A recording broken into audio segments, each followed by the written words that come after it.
Hey guys, welcome to this course on creating an image search engine using React and Tailwind CSS. Throughout this video, I'm going to walk you through the steps that I go through to create from scratch this app that you're seeing here right now. We're going to be searching through images using unsplash API, Tailwind CSS for our styling, and then we're going to use React for powering the front end of our application. And I'll just show you what it looks like. So if I search for mountains, you can see that we're able to pull up mountains, photos of mountains. And if I search for anything, like trees, I can see that we'll find trees, photos of trees, and they're all going to be displayed using cards and tags. So all of our images have tags. And if I search for something that doesn't exist, like something else, there's going to be no results displayed. And again, if I search as well for, the moon, that I should see photos of the moon. So I'm going to walk you through how I created this, and there's going to be some learning along the way, both on my end and your end. So stick with me, and I'll walk you through all the steps that I took to create this and how you can create it on your own. Also, if you want to follow along with the course using the source code, that's going to be available on GitHub, and you can find that link to the GitHub repo down below. And be sure to subscribe to the channel for more tutorials like this. Okay, thanks for watching, and leave a comment if you have any questions.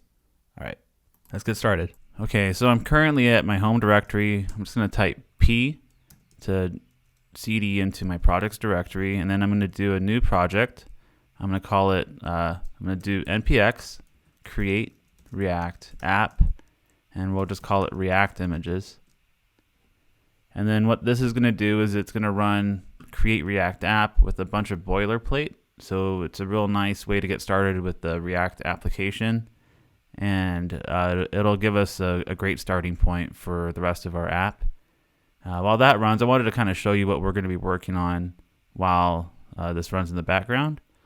So we're going to be using the Unsplash Developers API to pull in images and search for images. And then we're going to be using that data to display our images in a multi-column layout. And we're going to be using Tailwind for our CSS. And I just found this using, I was just typed in install Tailwind in a create React project. And then I'm just using this first result here. So set up Tailwind, and it's going to be from Smashing Magazine. And what I'm going to do is I'm going to just follow the steps here to get Tailwind set up on our project. And we'll be able to use Tailwind to do all of our layout and styling.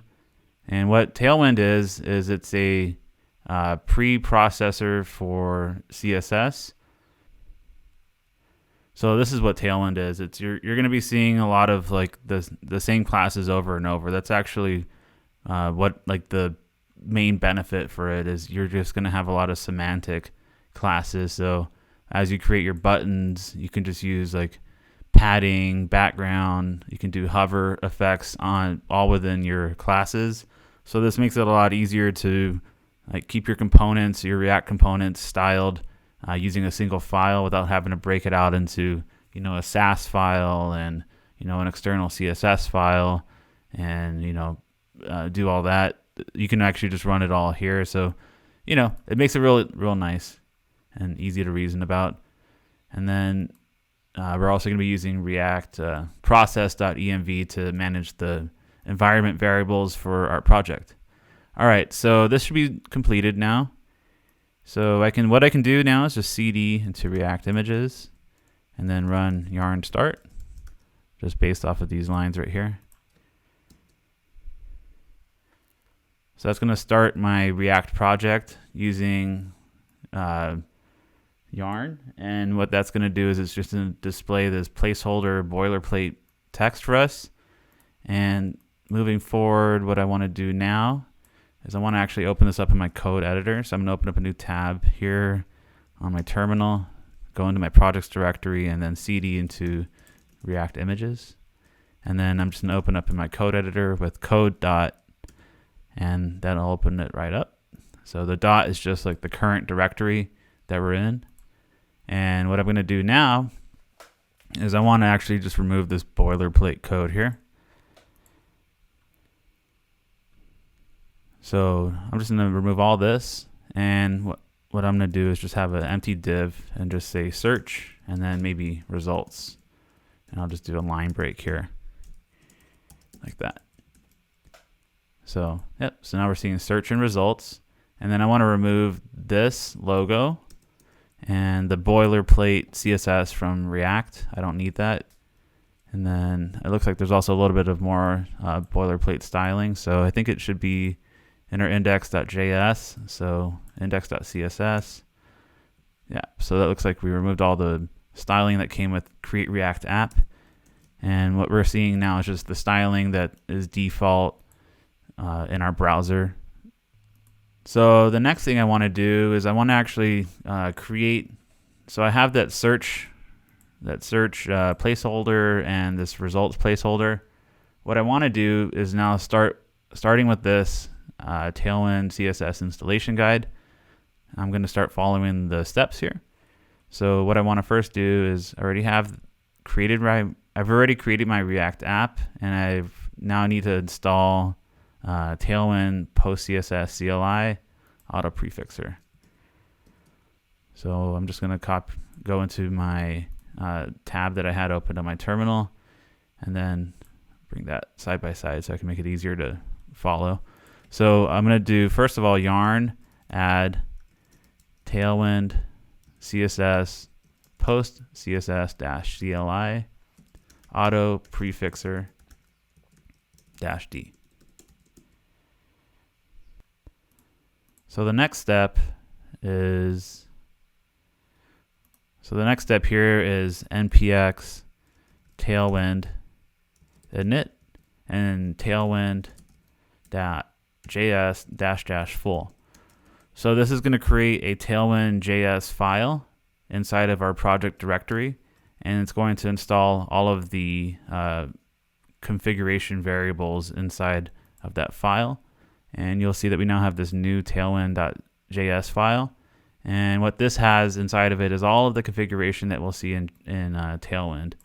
So you'll have the controls for your colors, for your screen sizes. This is the breakpoints for your CSS, background sizing. You can style a lot here, flexbox sizing, all this great stuff.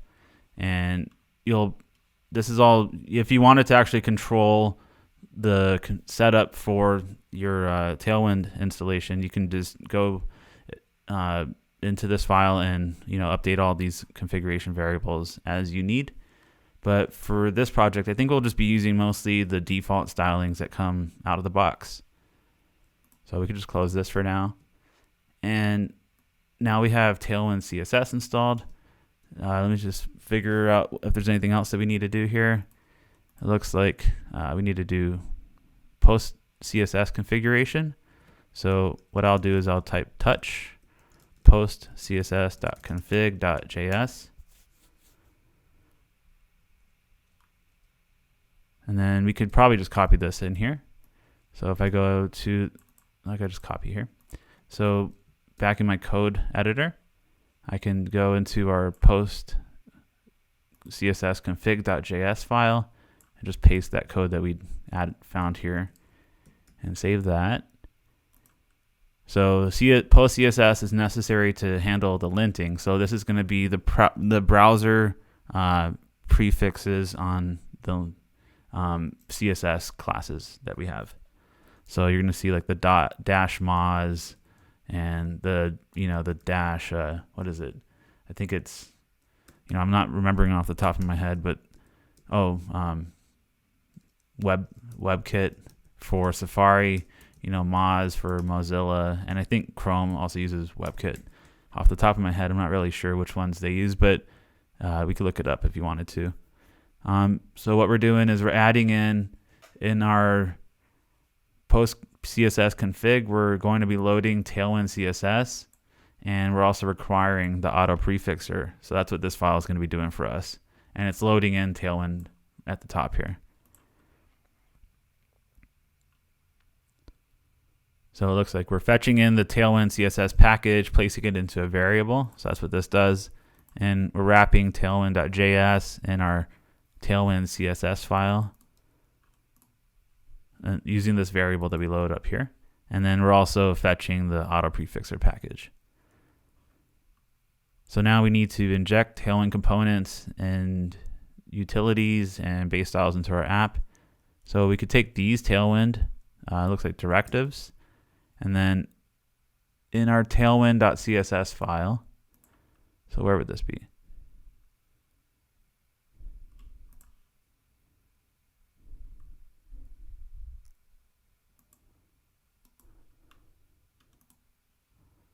Oh, so it looks like we have to first of all create a SRC folder inside of assets, or actually create a new folder inside of SRC and call it assets.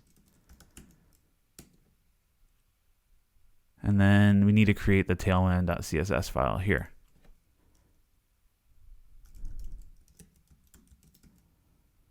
And I guess we'll need a main.css. It was easy to miss because of the font differentiation wasn't that clear. Then we're going to need to import Tailwind CSS right here at the top. And that's going to be it, I believe. So Tailwind base is the base styling. Tailwind components are going to be any components that we could use, like I guess like cards and form elements. And then we're also going to be loading in the Tailwind utilities. And then it says Tailwind's going to swap these directives out at build time with all of its generated CSS. If you're using the post CSS import, use this instead. Oh, didn't we do that up here?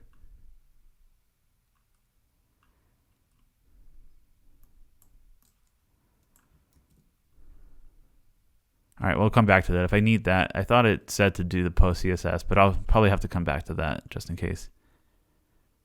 All right, so I think I'll probably need to close up I need to stop the running process of React, and then I'll need to update the snippet for the build scripts. So inside of my inside of package.json, I could just update this section here. So the scripts, and then now I need to import my CSS at the top of my index.js file. So this is going to wrap all of the code for our app inside of index.js.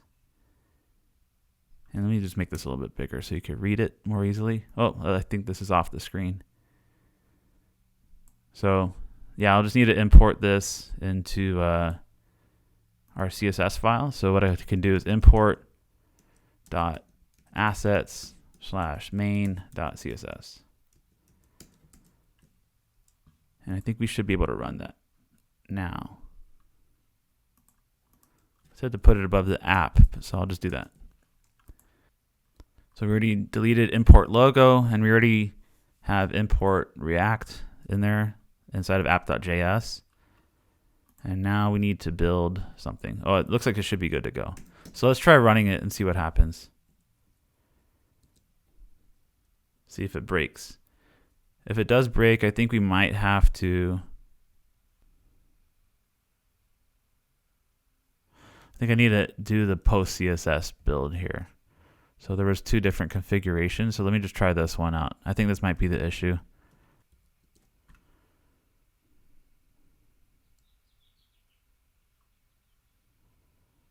Okay, so that fixed it. So the issue was that I had to use the post CSS styling instead of the other styling here. Yeah, because we're using the post CSS import. All right, so it looks like we have Tailwind running successfully now on our React app. I don't think we need anything else from here to get started. I guess we could just maybe copy this in and see what works, if this works here. So we should have some styling now.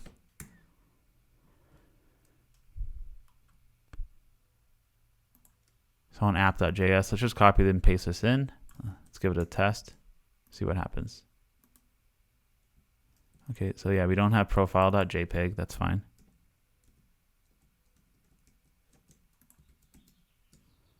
Okay, that's cool. All right, so we do have Tailwind CSS coming in now correctly, and it has some styling coming in from the Tailwind utility CSS framework. So you can see that we have, so this is the name of the person that wrote the article. So Blessing Crofega. So we could just remove that for now. And let's just put in maybe image name. And then, or alt text. We could just say alt text for now. And that'll be the alt text that comes in from our images. And we could just get rid of maybe this stuff here. And say, image details. All right. And then I don't think we'll need these tags, this tag space right here just yet, but we'll probably use that because I did see that the Unsplash API has what looks like some tags. And we're going to be going through this live. I'm going through this live with you. So we're just going to figure out what the full capabilities are and what we can do with the API. And there was one thing that I'm kind of unsure of, and it has a 50 requests per hour limit for development apps. Hopefully we don't run into that, but if we do, we'll just have to cross that bridge when we get there, I guess.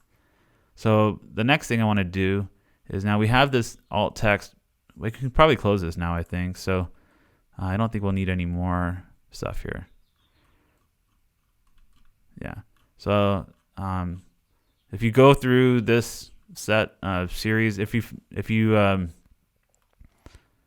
just leave a comment down below on this guy's article. I know Smashing Magazine is a pretty big design and I guess front-end development website. So if you do like it, just leave a comment down below and let them know that you appreciated it, and that maybe if you wanted to, let them know that you saw it on StatCast.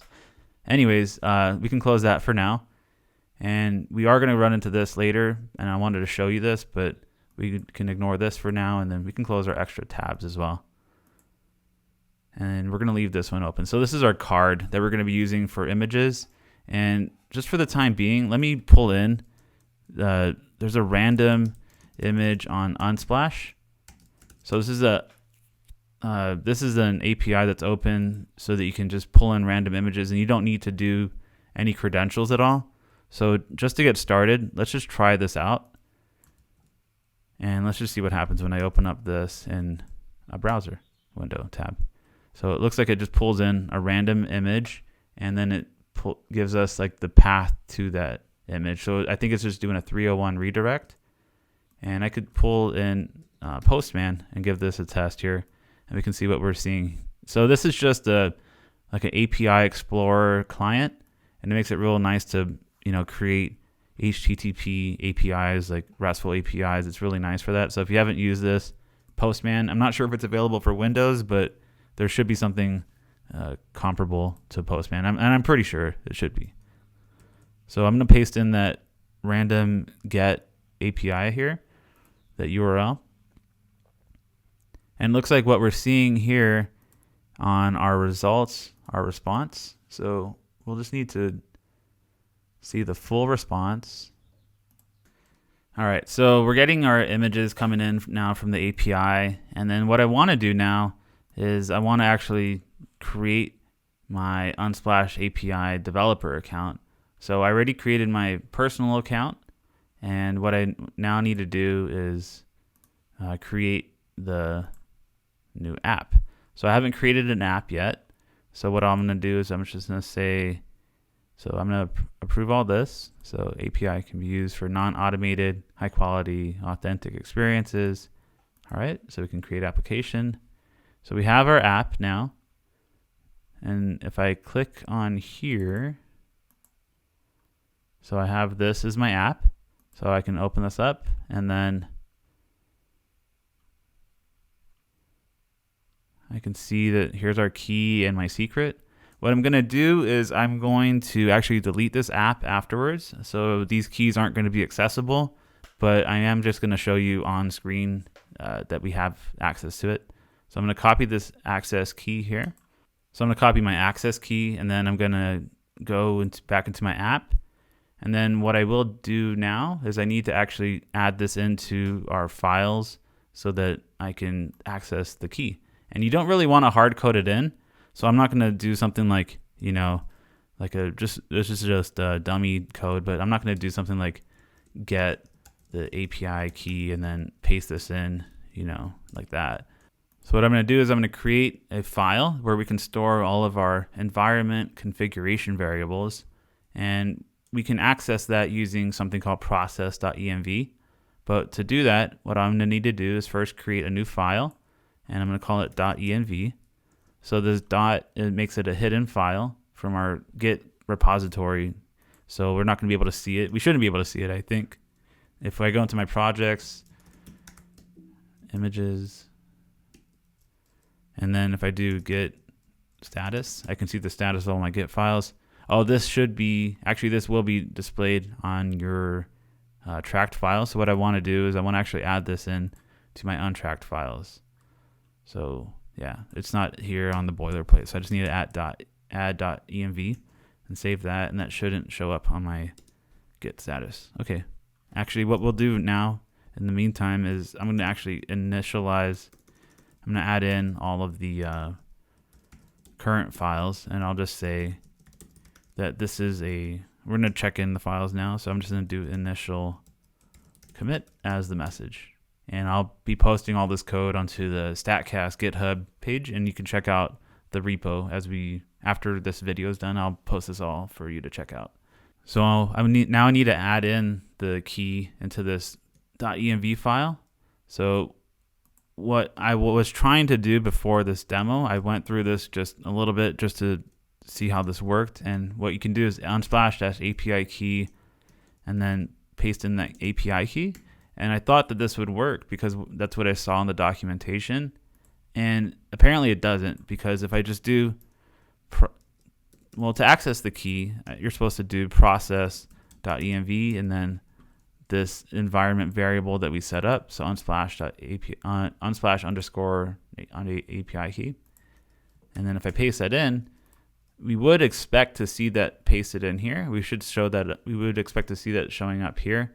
But it's not, because if you're using process.env to handle your environment variables on a React app, you need to preface it. You need to place this React app underscore. You need to push this in front of your environment variables. So that was something that was new to me. I hadn't experienced that before on my previous projects. So I just wanted to show that. And we might see that now if I refresh that. Oh, actually, this is another thing, is I need to actually restart the app, because it will pull in the variables once the app is restarted, because it won't hot load that file. Oh, I need to actually update the .env as well. So you need to add in this React app preface to your environment variables names, and then if you want to use it, you also need to use React app as well. So that should update now. Okay, great. So I'm seeing that API key pulling in.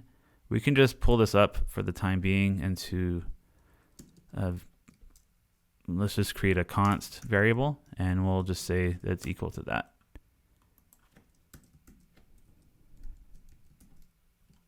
And then we'll just say key. The const key is equal to that. All right, so the next thing I want to do is I actually want to just copy all this code here, and what I'm going to first do is I'm just going to copy this code here, and I want to create a new component. I'm going to just call this, we're going to first create a search bar. So I'm going to create, let's just say search bar placeholder.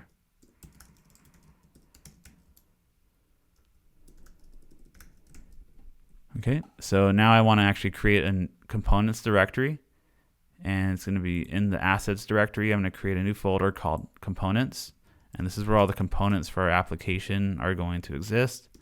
And inside of this components directory, I'm going to create a new file called search bar, and we'll have the .jsx file extension. And then what I'm going to do is import first React from React, and then I'm going to export a default function called search bar. And we're going to use function components and use state and React hooks for this video. So I'm not going to use a class-based component at all. So what I want to do is just return a single div that says search bar component. So we'll be able to see that we're loading in our component correctly. I can get rid of the search bar placeholder here, and then using auto import, I can just type search and then close this. Okay. All right, so there's the key, there's my search bar. And now what I want to do is I want to create state in my app. So on this top line here, after import React, I'm going to import a named export from the React library called useState. And what I'm going to do is I'm going to initialize that state. So we'll say search and set search is equal to use state, and we'll set that to a default of an empty string. And what this is doing is this statement here is an array deconstructor from use state.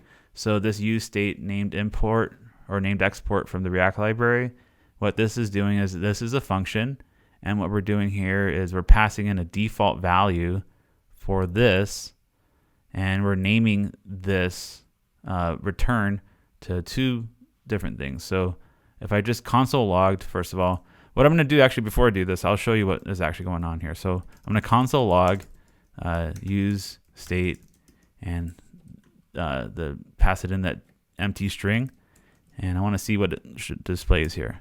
So we can see that this is returning an array, and this is the empty string that we're passing in on that first item, and the second item is a function that is going to update this default value.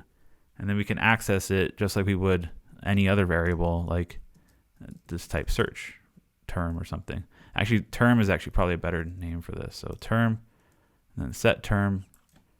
So this is the term that we're searching for, and then this is the term here. So let me just put that in here. Oh, I need to uncomment this as well. All right, so the term is empty, but if I passed in something, I could say search query. We could see that there at the top because I'm echoing it out here using the curly brace syntax. But yeah, this is all it's doing though, is we're getting back this variable. So using the boilerplate or using the initial value that we're sending to it of the empty string, we're able to see that I can copy and paste this in here. And we're seeing that we're getting in the first place, we're getting that string, which is the initial value. And then the second thing is the function that updates that value. So it looks like I have a typo there, and then that's fine. Okay, so I have this now. I have our term that we're using here. So I'm going to pass in the term, and I'll just call it term. And now we can display this term in our search bar component by accepting the props here. And we can say props.term. And just to show that this is working, what I want to do is I want to change, oh, that's not actually working. Oh, let me actually deconstruct this then, term. Props is not defined. Okay, so there's our search query, and then I can get rid of the search bar component stuff here. So we can see that we have our search query. So hopefully that wasn't too confusing, but basically, just to kind of run through this again just real quickly, this is the value of our state, and this is the function that updates this value. So the getter and then the setter. And then using the terminology of set, this is what allows us to use React hooks. And then we're going to be able to update this term using the set term function. All right, so what we're going to do now is we're going to say on change. We'll pass in a function of set term, and then we'll pass in the function of set term. And then what set term is going to do is as we type, we're going to place an input here, and then as we type into that input, it's going to call this on change function. And we're going to be able to set the term using that onChange function.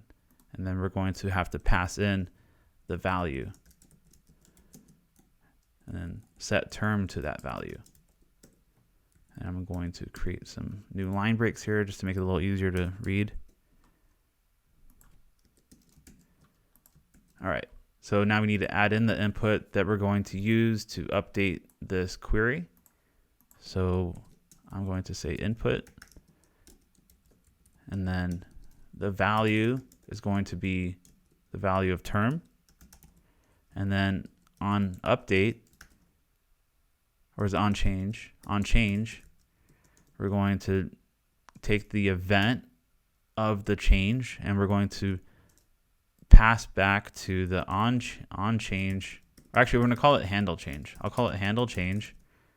And then on app.js, I'm going to change the term here to handle change. So this is coming in as a property to our search bar component. So I can take the term, say handle change, and then handle change to e.target.value. And then we should now have, I should be able to type in here actually. Okay, so this is the input. It has no default styling, so we're not going to see any borders. So to add some styling here, this is because of the Tailwind CSS. So what I want to do is actually add just a bit of styling, and I want to say class name is equal to border. Let's say let's try background BG gray 700 just to see if it shows up at all. Okay, and then I'll add a little bit of padding of, let's try 5. Okay, so this is using EM to create the line spacing of the padding. So it's not going to be 5 pixels or 50 pixels. It's just based off of like the default sizing that you have set up through Tailwind. So let's try P3. That might be a little smaller. Okay. And then maybe BR for border radius, and we'll try 4. Oh, that's not it. Let's try, let's see. Let's take a look at the Tailwind documentation and see what we can do for border radius. So rounded is the class. Let's just try adding rounded. Okay, so we're getting a little bit of rounding now. And now what I want to do is I want to add some spacing so that it's centered a bit more. So to our app, on our app, I want to take this div and add a class of, or a class name of container. And we'll do mx margin x auto. So now we're getting a little bit of spacing now on the sides. And then let's try changing the text color of this too. So text dash white. Okay. And then let's try adding some margin top to here on this app, on our app div. So MT for margin top, and then we could add the value of 5, so it'll give us a little bit of top spacing as well. And then I want to actually make this stretch across the full width of this container. So full width input Tailwind CSS. So w-full, it looks like, I think is what we'll need. Let's try adding that in on our search bar now. So w-full, I think that might not be it. Oh, that was it. Okay, so now we have our search query input. Let's just try typing. Okay, this is great. So this is all being handled through our React hooks set term here that we created, and then we're passing through the value of our on change. So this is a HTML property that comes from our input element, and we're able to take the event of the change, and then we take the event and we pass through the value of that event. So we are actually just taking the text input value that changes, and then we're passing it back through to our app component, and then this is we're going to all the logic is going to be living for our app. So one thing I could do to show you that the term is updating correctly is I could just do it here on our parent component on the app. I could say the term is, and then in curly braces put term. So the term is search query because we're putting that in here at the top. So let me just actually delete that. And the term is, and then if I type in here,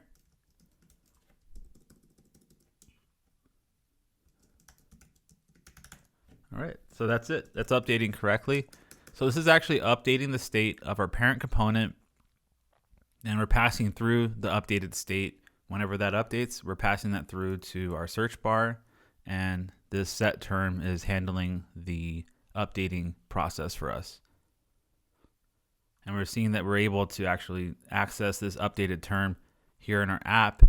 And if this wasn't setting correctly, we wouldn't be having access to this updated variable. It would just be inside of our search bar component here. All right, the next thing I wanted to do is just add a little bit of spacing here. empty-4, and then maybe a placeholder of enter a search query. All right, that looks pretty good. And then if I type in here, that should update.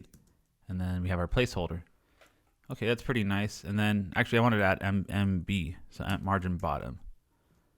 All right, and then a little bit more spacing at the top still would be nice.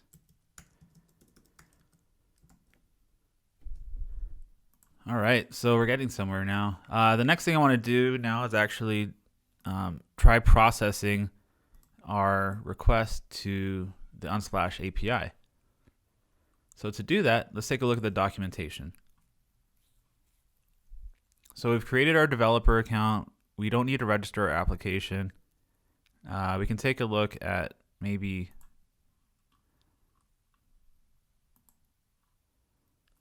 so this is the API endpoint, it looks like. So all actions can be performed against the API unsplash.com/photos. And let me just pull in the root access URL, and then let me see what that looks like. So back in Postman, let me paste that in here, and we should get a validation error. Okay, yeah, that's great. And then let me pull out our token from our app.js location. Actually, it's on my .env file, and we should be able to pull that out from right here. I'll copy that in. And it looks like we need to call it, pass in a get parameter of client underscore ID. So on Postman, I can pass in another parameter here. If I just do, I could just type it in here actually, and client underscore ID equals, and paste that in. Okay, so that's working properly. So we're seeing black motorcycle wall near graffiti. And then we have a couple paths to the file. We have the ID. Okay, so like I said, this is all live for me, so I've never seen the API before. I'm just showing you what it would look like for me to do this live if I had to do something like this live. So let's see what we have here. So there's no alt, but there is a title, alt description here. All right, let's actually try pulling this in now using our app. So using React, let's go back into app.js, and then what I'm going to do is I'll create another function. I'll create a function actually called handle search, and then this is just going to console log for the time being, process the search. So if someone hits enter, I think that would be pretty good. So let's try handle search. And that's going to be, I think I could just do this, handle search, pass that in like that. And then I'm going to say, I'm going to create a new button. Actually, what I'm going to do is I'm going to create a form, and then the form is going to have a submit button. So a button, and it's going to say search. Okay, so if I take a look at my console log, so we're not gonna have any button styling on any of our elements. And what happened, the reason why that is because Tailwind is going to set the base styling for all of our HTML elements so that it's kind of like a blank canvas and there's not a lot of opinion about what your element should look like. You have a blank starting point so that you can kind of customize it to the needs of your application, or make it more easily customizable to fit the look and feel of, you know, your brand identity. So let me click on search. So I'm not seeing that. And I think what I'll need to do is have a fat arrow function and then try this. So if I press it now. All right, so I got somewhere now. So what I did was I'm taking our handle search. I don't need any parentheses or passing any events through. I could just do handle search using our React hook. Using our property, I can just do handle search. I don't need to have the fat arrow callback function. And what I'm going to do is I have the event here. I'm able to access it using the handle search. So now if I click search, nothing's happening, which is fine because I've tried to do console logging and debug this error, debug this issue, and I've been able to see that I'm now able to prevent the default event of the form submission from occurring.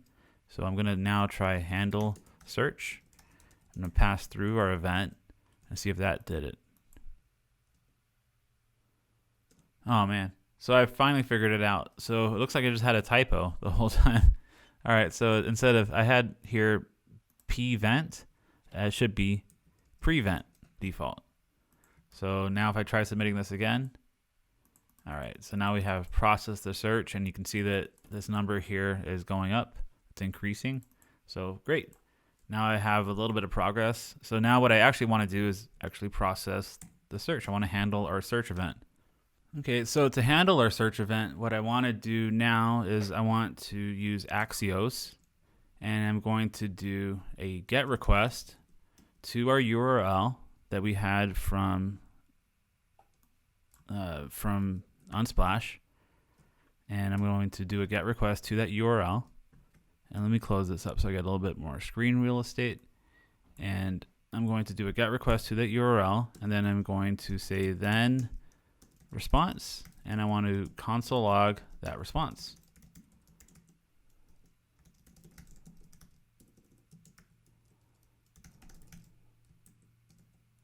Actually, let me do it like this.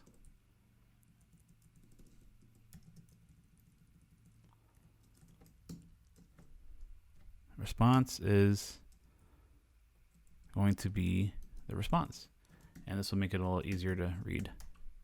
Okay, so I need to now import Axios. So to do that, let's just do we could do yarn add Axios. Let's just take a look. And what Axios is, if you're not familiar with it, is a HTTP client for the browser and for node projects. So all I need to do is for yarn, I just do yarn add Axios, and then I'll need to first close my project. Okay, so I closed my client, or I closed my project, and now I could just do yarn add Axios, and this will install it. And then when it's installed, I can just do another yarn start, and that'll start my npm project back up. And then, yeah, so that's opened up again. Okay, so Axios is not defined. Let's see. Import Axios. That would help. Import Axios from Axios and bring that up. Let's try that again. Okay. So now let's see what happens now. So if I hit search, I should see our response, and then I'm seeing that our HTTP request went through successfully. So now let's use this key that we're bringing in from process.env, and let's create this post URL. So I can just delete the hard-coded key, and using the blade, or using the ES6 template literals, I can use a $sign and curly braces and paste in the key, and then I can change my single quotes here to backticks. So this allows me to just put the key right in there without having to do anything else. So now I can say, okay, great. So now our searches are going through successfully, and I'm receiving data from Unsplash. Okay, so now I have an array of 10 objects coming in, but I'm going to try to not overdo my API requests to this API endpoint, because as I said earlier, that there's only 50 requests that I'm allowed per hour as my app is in development mode still.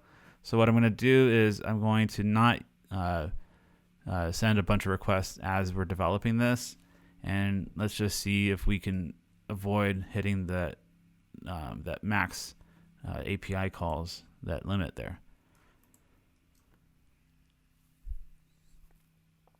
So what I want to do now is I want to create a section for our image results to display.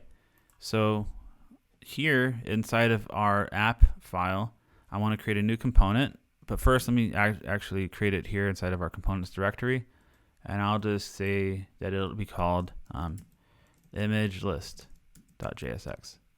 And then what I'll do is I'll import React from React, and then export default function image list, and then I'm just going to return a placeholder for now of image list,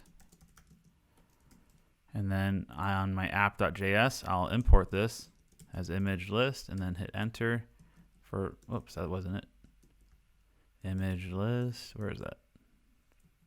Okay, that worked now. Okay, so on my file now I can see that I have my image list, and then what I want to do is I also want to create another component called card. And this will be, actually I'm going to create a, what I was thinking actually is what I was normally do is I'll create a common components directory that we could use throughout all of our other like main screens, but this is just a small app, so I'm not going to make it too directory heavy. So I'm just going to keep a single directory for my components, and everything will be living inside of the single components directory. So what I'll do now is I'll create my card.jsx, and this will be the image card. Actually, let me just rename this to image card, and then export default image function image card, and then import React from React, and then I'll say this is an image. And I'm pretty sure that I'm going to pass through a prop of src for the file of the image, and then I'll just do that now just to get started. And then what I'll do is I'll say img src equals src, and we'll just leave that the way that it is for now. And what is it complaining about? Image elements must have an alt prop, image alt text. Expected an assignment. Oh, I see. That's what I need to do. I have to return it. Okay, so no more complaints. And then, okay, on my image list, let's import one of these image cards.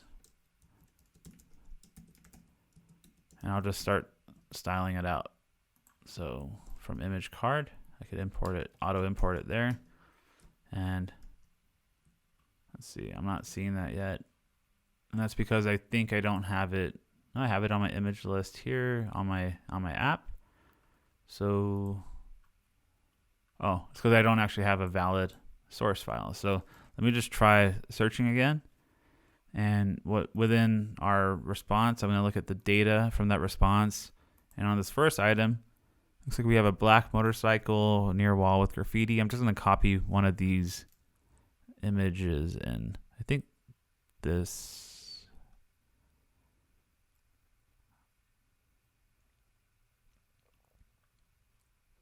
I think that might be it. No?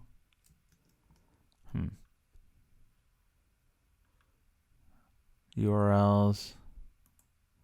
I think I just want the full URL here. That's what I think. This is the image path right here. Let's just try pasting that in. Okay, cool. So I'll take that image URL for now, and what we'll do is instead of using src, I'm going to actually just remove this for now, just for the time being. Oh, you know what I'll do is instead of removing that, I'm going to actually just make sure that all of our props and everything's working correctly. I'm going to take that src from the card. I'm going to actually hard code it here on my image list, and I'll say const src equals this URL for the image that we had, and then we're going to pass it through here as a prop onto our card. Okay, so now I'm seeing that image pull in. Awesome. So now I can start working with some images. Let's add in. Let's try adding in 2 or 3 of these. Cool. Okay, so the first thing I want to do is I want to add some styling. I want to add some margin to the bottom. Just break these onto new lines. So my class name is going to be, let's try rounded, just to give our images some rounding. I think you can do that. Yeah, so I have a little bit of rounding, and I could add -LG for more rounded corners on our images. And I want to add margin to the bottom of the images. So just MB dash, let's try 8 for quite a bit of margin. Okay, so now I have some spacing there. And the next thing I want to do is I want to make this a column-based layout. So I want my cards to be about 1/3 of the width. So how do I do that? Let's try taking a look at that. So using Tailwind CSS, I can do 1/3 column. Let's see if that pulls up anything. So flexbox grids, grid template columns. So I think I have to add a parent value of grid. So this is going to be on the parent of the column. So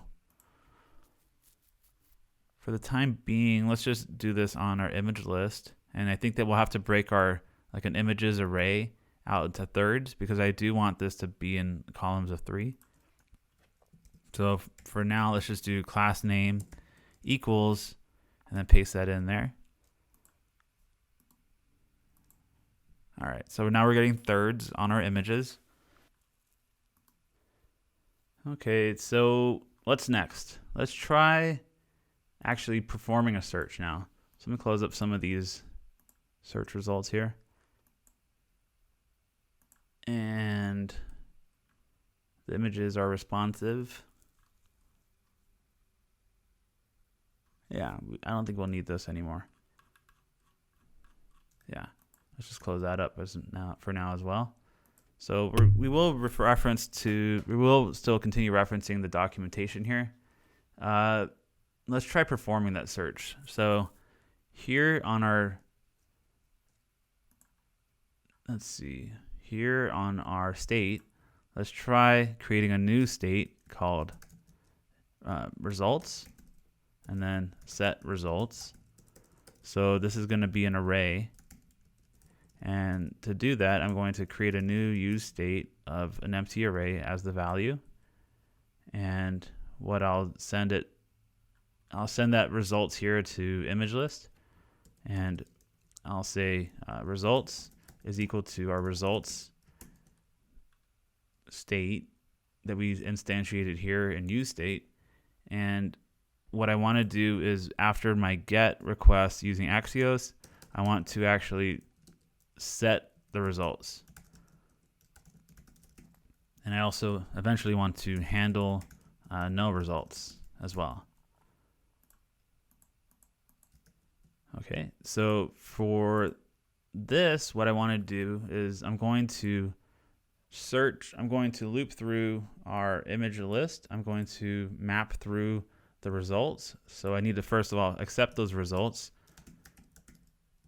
And then I'm going to create a new function of map results. Call it here, map results. And then I'll say return. Let's try just returning one of these image cards for now.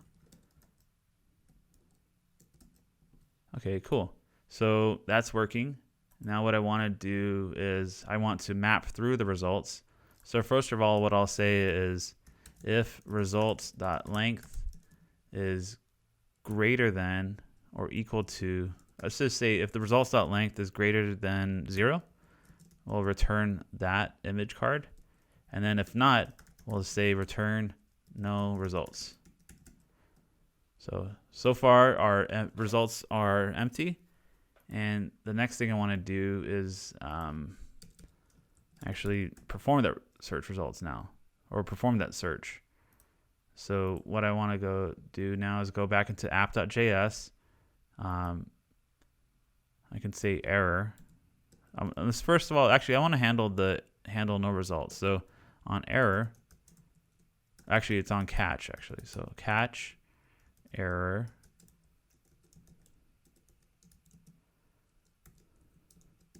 I can say there was an error. And then pass in that error response there. And then I'm also going to set the results to an empty array. Let's take a look now. Okay, so on our handle search, let's try adding in search parameters. Let's try search. Oh, search photos there. Okay, so get /search /photos. Okay, so instead of /photos, we can do get /search /photos. And then let's paste that in here.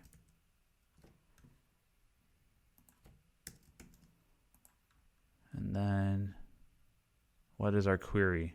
Let's do a query of our term. So when that search performs, let's see if we get a response. And if so, then let's set the results to the value of that response. So I don't know exactly what that data is going to look like just yet.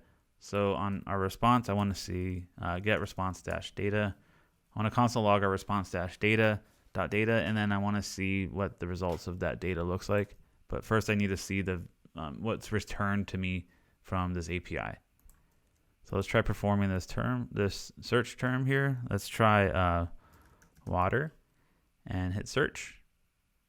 Okay, so we have an object with results here. So it looks like it's coming in as data.results.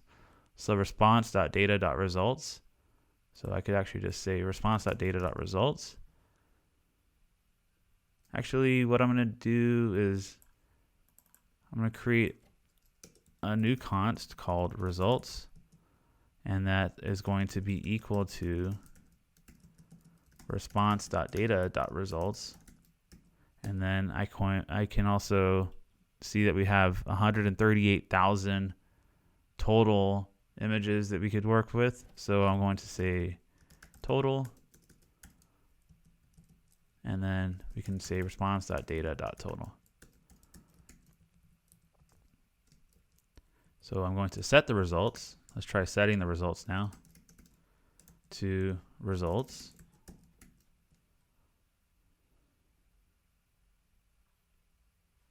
Oh, actually, I don't think I could do this. I don't see an error right now, but yeah, it shouldn't be. Oh, actually, it is working. So I guess it is working. I think it's poor practice though to be reusing this name of results. So let's just say images. And then I'm going to set the results to images, because that's not a good practice to reuse our state, our top level state here for our app component. It's not good practice to create another scoped variable within here. It's really not a good practice, so we'll just avoid that for now. And actually, I don't think I'm going to need the total, but I'll leave it there for the time being. And we are setting our results. We're console logging our response. Okay, that looks pretty good. Let's try one more time. Water bottle. Okay, so that's our response of our images, and it looks like we are getting. Doesn't look like that's a water bottle. White and box. I wonder what that's about. Let me take a look at our network and see what's going on here.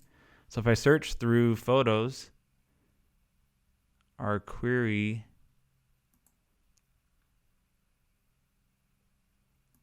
it might be. Let's see. Let's take a look at this. Let's make sure that we're getting the right value here. Okay, so it is a water bottle. It's just named a little differently than I expected. But maybe if I look at another one here. Yeah, I see white and black box. That was a little confusing. So it just doesn't say water bottle. Okay, so that's fine. So on our URLs here, let me take a look at this one. Yeah, so that is a water glass. So that's working perfectly. Great. Okay, so now what I want to do is I want to pass in these results to our image list. So that's working already. Actually, we already have that going on. So now let me actually update this. So when there is an update, I want to use effect here. So when that property is updated, I want to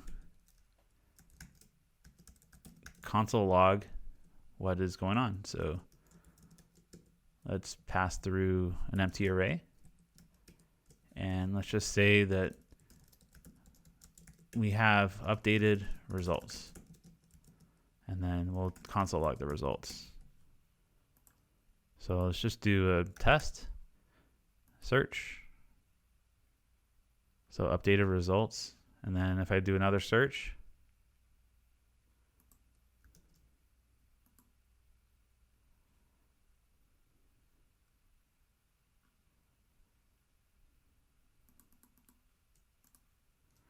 actually, there is a dependency here. It is results. Is our dependency. Okay, so if I do a tester, say search. Okay, so we're getting 5 results. And then if I do water bottle, okay, we're getting 10 results. Okay, perfect. So now what I want to do is I want to map through our results. So let's say results.map image, and I want to return let's say an image card, and then the SRC for that image. Let's just do test for now. So let's search and say tester. Okay, perfect. So I'm getting these blank images now because I'm not actually pulling in the images. So if I look at the updated results again, I can see our image, our object structure here. So I can take a look at this first object and see that we have our URLs directory. So URLs, and then we'll get the full image. Let's try that. So our SRC for this is going to be image.urls at the 0 position. Well, actually, I could just do image.urls.full, and that should work. Let's give it another test. Awesome. So that's working. And it looks like I don't need to do anything about breaking our images into different rows. I think we're having that handled through Tailwind. So thankfully, I don't need to create I was thinking I had to create chunks of rows, and I would have to maybe figure out how to add that into 3 different rows. So I can avoid that for now. Awesome. Okay, let's figure out what we want to do next. I think I want to add a little bit of image data to these cards here. So I want to, let's try border as a class on the image card. Let's try border, maybe gray 500. Search, microphone, Oops, microphone. Okay.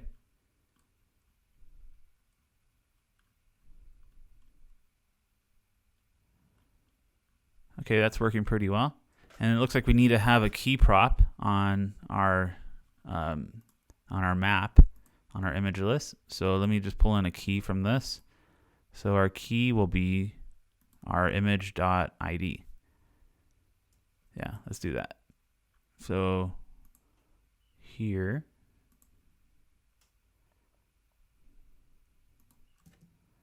key equals image.id. Let's try it again. No, mountains. Okay, so that key warning message is now going away. Awesome. So this is coming in pretty nicely. Now let's try updating our alt text. So currently our alt text is just hard coded in. So what I want to do now is I want to inspect this element, and we have, actually what I want to do is take a look at our results here, and there should be alt text that I saw. I think it's alt description. So on our image card, break these into new lines again. So src, key, and then alt. Our alt will be the image dot alt underscore description. And then on our image card, we can say our image card is alt, and then up here we can say alt. So we're accepting alt, and then we're setting our alt on our image card to this image alt text that we're pulling in from our objects here. Cool. So hit search, nothing's coming in. And then if I do lighting, okay, so let me take a look at our alt text here. Let's see, inspect element. Our alt text is being set correctly now. So lighted lanterns at night. And then this one is bokeh photography. And then this one is being set as hallway with LED lights. Okay, that's pretty cool. So now we're getting that coming in. Awesome. Okay, so now what I want to do next is I want to actually style this search to look like a button. So it's not actually set up that nicely in my opinion. So let me refresh this page. And what I'll do is I'll take this here and I'll just add some classes to it. And I know a few off the top of my head, so I'll just use the ones that I know for the time being. Let me add some new line breaks here as well.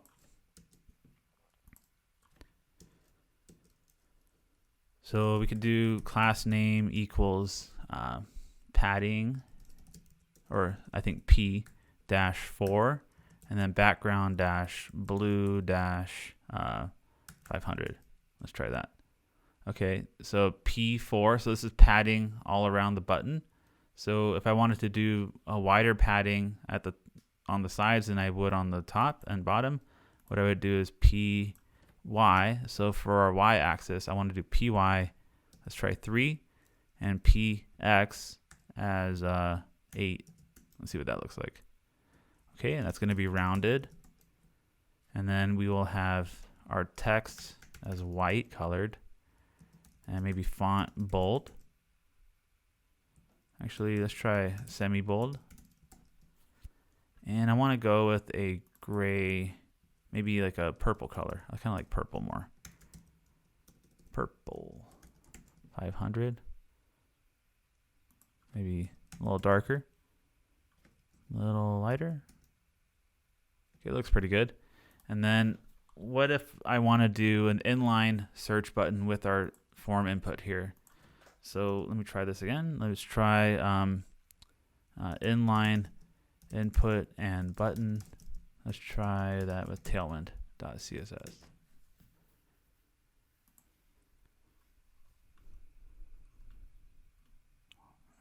Scrolling through here, see if I see anything that kind of looks good.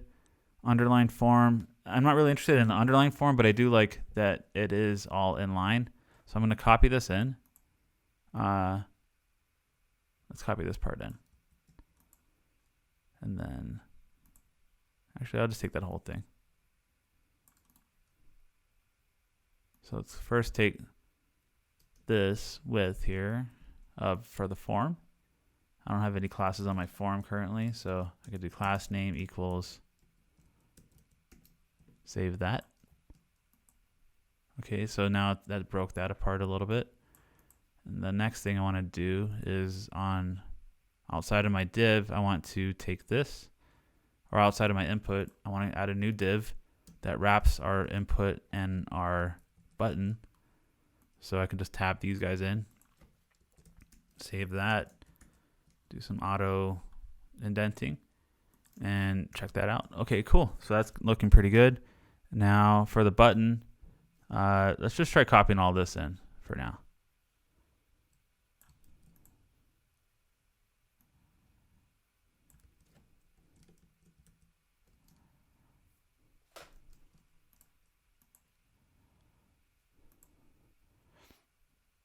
Okay, so I don't want a border transparent. I do want a border. Oh, actually, let's see. Yeah, it looks all right, I guess.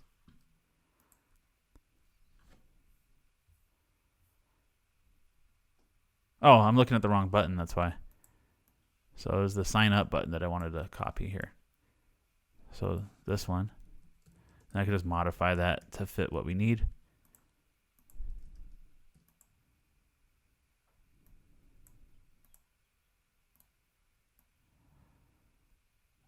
Zero, da, da, da.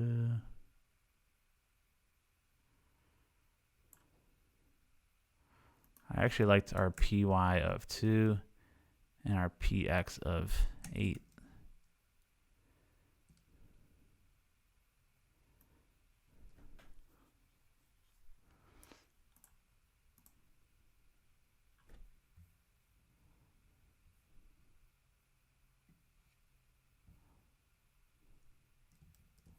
So let's try this one too. Let's try updating the class name on this one.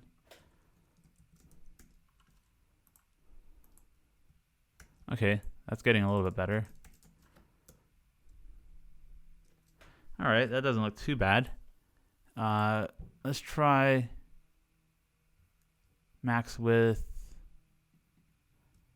I like the full width actually. Okay, that's looking better now. So enter a search query. I think that looks okay. So now I'm seeing automatically when I refresh this page, even on a default load, that we have, it says this text here that says no results. So I actually want to get rid of that if there is no search that has been performed yet. And actually now that I'm looking at this, we can remove this src placeholder.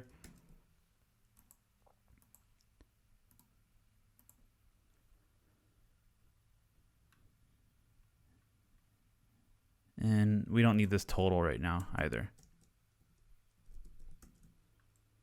And what I'm going to do is I'm going to set a new state of searched and set searched. And I'm going to use state and I'm going to set the default value to false. So that means when the page is loaded, when our app is loaded, searched, actually it's going to be in the past tense.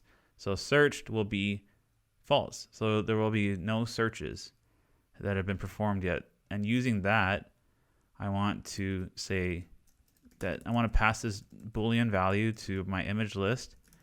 And I'm going to say whether or not that has been searched before. And on my image list, I'm going to destructure this as well. So searched.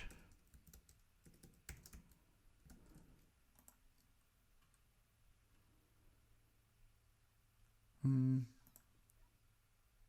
I'll say if searched. So if searched is true, actually if not searched, return no results. So that's coming through as false still. That's still oh, if searched. So if searched, no results. So now if I search for something though that doesn't exist, like just some gibberish and hit enter, I'm not seeing anything coming back because I am performing a search. Oh, on search bar, JSX, X. Let's see. I'm going to fix this real quick. So line 6, this should be class name. Okay. So if I do type some gibberish, I'm getting an empty results, correct? And there's nothing that's showing up for that, but I am not seeing a feedback at all. So on my, let's see. What do I need to do? Oh, okay. On my app.js file, what I can do here is I can say, once it's performed, no matter what, so finally, I think it is finally. Yeah, finally, set searched to true. So let me try this again. Okay, so no results. And then if I type something like police, there should be some police guys that show up. And then if I type, like, okay, so I'm getting no results. That's great. So I wanted to add a little bit of form. I wanted to add a little bit of spacing below my search box here. So if I go to search bar, below my form, I can do MB, so margin bottom. Let's try 8. Let me try searching again.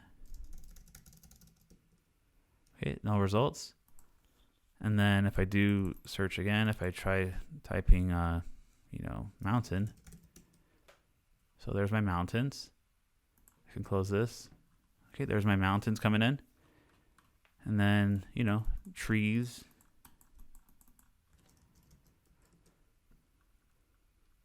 All right, that's looking pretty good. Cool. Okay. So the next thing I wanted to do now is I still wanted to add some details of these images to the card images. So these image cards. On my image card component, what I want to do now is let's try console logging. Because I'm not passing in the whole image object. What I could do is, instead of passing all these attributes in from our image and like basically deconstructing our image, I just want to pass in the entire image. I think that'll make it a lot easier. And what I'm going to do is I'll just pass in the image, and I'm going to change this property name to image. So image card image. And then up here, I could just say image card image, and then take that image. And our src is going to be image.src, I think it was. And then image.alt description, if I'm not mistaken. Oh no, I remember it was actually I think it was URLs dot full. Let me just try this out. So trees. Okay, yeah, that's what it was. And let me just do one more. Clouds, just to be sure. Okay, yeah, that's working. So now I want to actually console log my image. So for each image that comes through, they're all going to get their own console log. And I want to just see what properties my image has. So open up my console again and just take a look. If I just do, let's try space. So I have all these different image objects coming in. If I take a look at this first one here, I can see that I have a couple tags. We'll try looping through our tags a little bit. And it looks like my tag title is space, title is night, title is galaxy. Let's try looping through these, and let's try displaying them as well. So here below it, let's create this, and I want to say, actually I'm just going to do render image tags, or just render tags. I'm going to create a new function called render tags.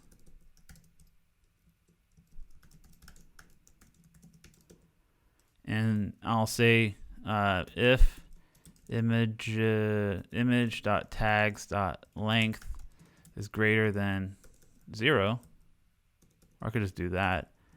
I can say return div of, image tags, or else just return an empty div. Let's try this again. Tree. So that means we are getting our image tags. So they all have tags. That's cool. And then let me try it again of clouds. Okay, so they all have image tags, it looks like. And then for some reason, I'm not getting my margin bottom. Oh, we should have our margin bottom here, I believe. Yeah. Class equals MB dash 8. Well, no, actually this should be on the outside, the parent div. Oops. This should be on the parent div here of image list. We should have MB of maybe 12 actually. So just something large. So I don't have all that space at the bottom. Like I don't want it flush at the bottom. I could even do more. So MB dash maybe 24. Let's try trees again. Yeah, so we're having a lot of space now at the bottom. Okay. What's next? Oh, well, let's actually display these tags now. So for our image card, on our tags, I want to say image.tags.map, and then we'll reference that map as a tag, so that item in the map as a tag, and then we're going to return let's try a div, and we'll just say tag. Actually, that should probably be a span, now that I think about it, so that they can all be in line.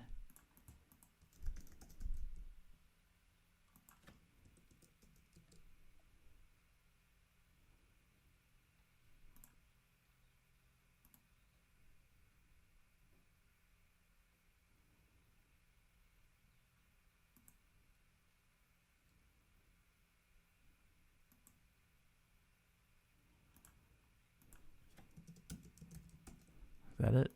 Let's try this again. Trees.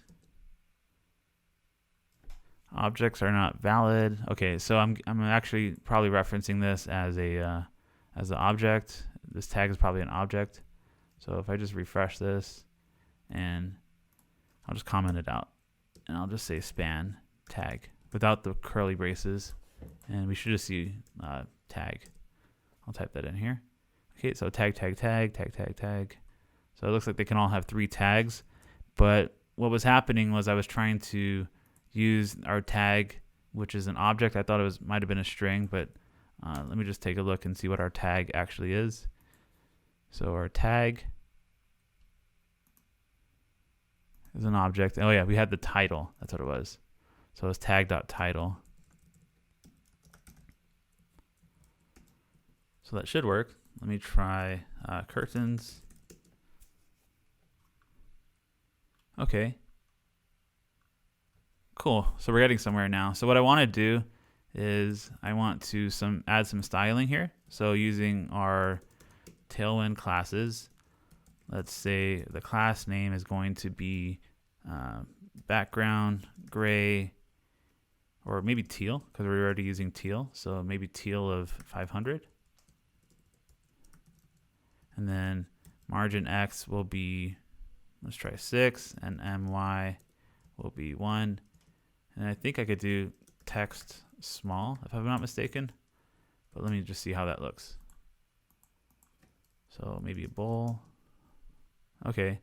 And then, so MX, MY, okay. Let's try this again.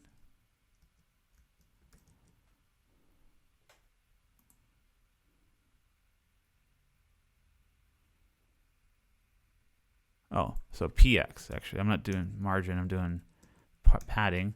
And I want to do maybe text white.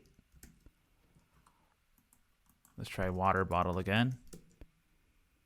Okay. And let's do margin. Now let's add a margin right MR4 and then MB4 as well. So margin right 4, margin bottom 4. Let's say test. So I'm not getting that margin bottom showing up.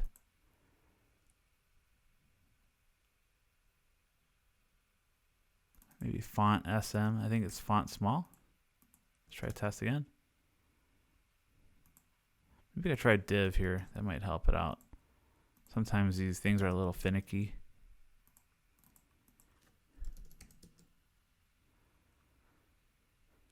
Let's just try tags. Tag styling Tailwind CSS.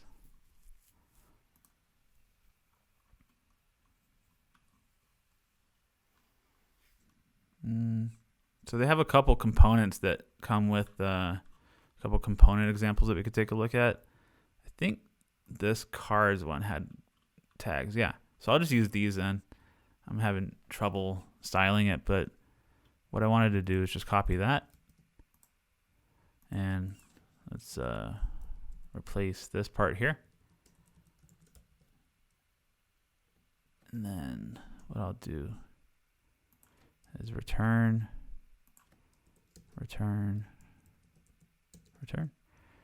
And then instead of photography, we could just say tag.title. And then return there.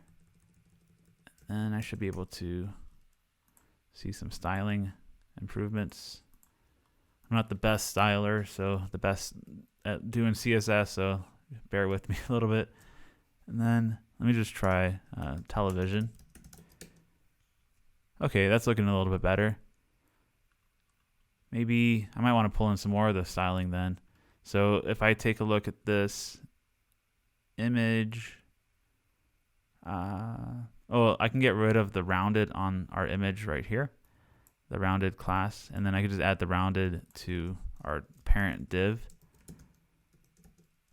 So rounded-lg, and then we'll just do shadow. I think that's what it was. Rounded-lg, and then we have shadow-lg as well. So it's going to be a larger shadow. I think I can get rid of this here. And we don't have a border anymore.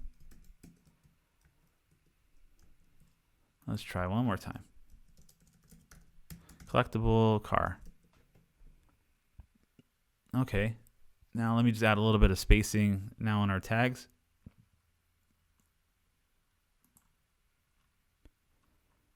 So PX, so PX, PY. So around our tags, I can just do div, and then the class of, actually I could do it here, like this. Let me just do it in line here. So class of PX7, and then PY7 as well. Or PY4, that's fine.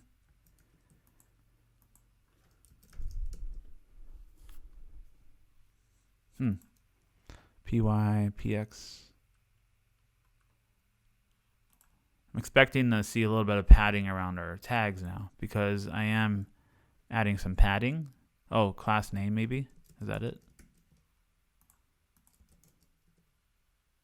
No.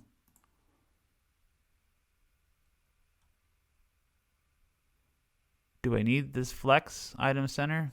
Possibly. Around our div here, wrap the div of the image and wrap our image and our tags div here.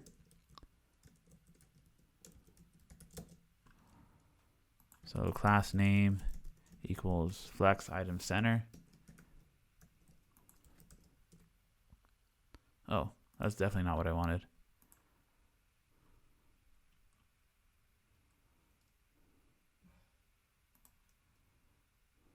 Maybe w-full.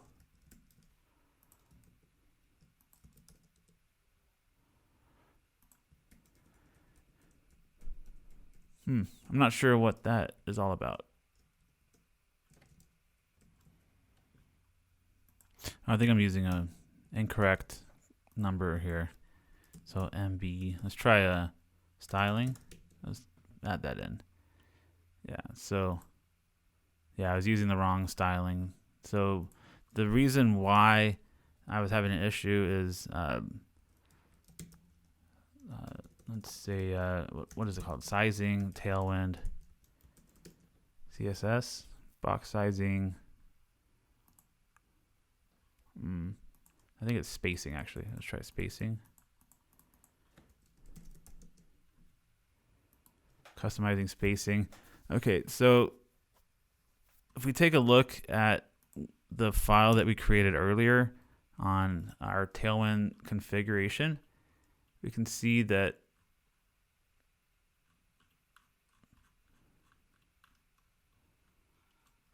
if I look for, oh, here's the spacings right here.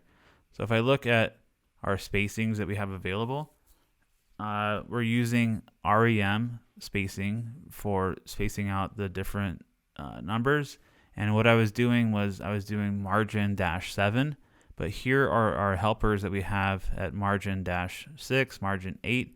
You can see we have 0, 1, 2, 3, 4, 5, 6, but we skip 7. It goes 8, skips 9. So we have 10, 12, 16, 24. These are like logical defaults, and it seems pretty logical. But what I was trying to do was I was trying to use, let's see here, M-7, so MX-7. And as you can see on our config that we don't have a 7 available. So I could either, what I did to fix it was I just put it as MX6. But if I wanted to customize it a little bit further to add more breakpoints, I could just add another one here. I can say 7, and I could just do 1.75 REM. So that's where my issue was arising. And if I take a look at it again, I should be able to do MX7, but we'll see. I'll take a look and make sure that fixed it.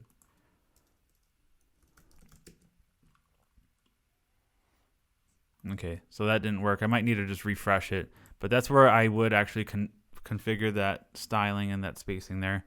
But this video is going on a little bit long already, so I just wanted to wrap it up, but this is where I would fix that. So for my fix, for the time being, I was just going to use M-8 because it's one of the default ones. So if I just type style again. Okay, so I have a little bit of spacing now. It's quite a bit of spacing. I could probably just reduce it just a little bit. Keyboard. Okay, that looks fine for now. I mean, that's okay. I do need some margin bottom on that span though.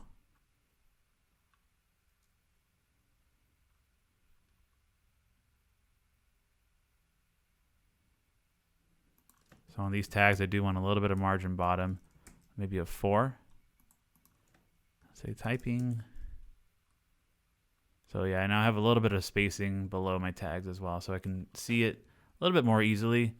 And I have a nice spacing, nice shadow between all my cards. And it looks pretty nice so far. What happens again if I just do, some gibberish? No results. And then if I type in something else, I can say, foxes. Okay, so there's some foxes, and then I don't know why that's showing up, but we currently have a fully functional image searchable. Now so I think that's going to be it. That's our fully functional image searching app, and we're able to search for images using Unsplash, and we're able to render out our images using React and TailwindCSS or .css. So I hope you liked this video. If you liked it, feel free to drop a like below and a comment, and let me know what you think of this new format. It's a long format, and I'm trying to learn as we go forward, so there may have been a little bit of hiccups along the way, but hopefully you're learning with me as I go through and figure out how to get Tailwind and CSS and React integrated. So thanks for watching, and stay tuned for more videos. Bye.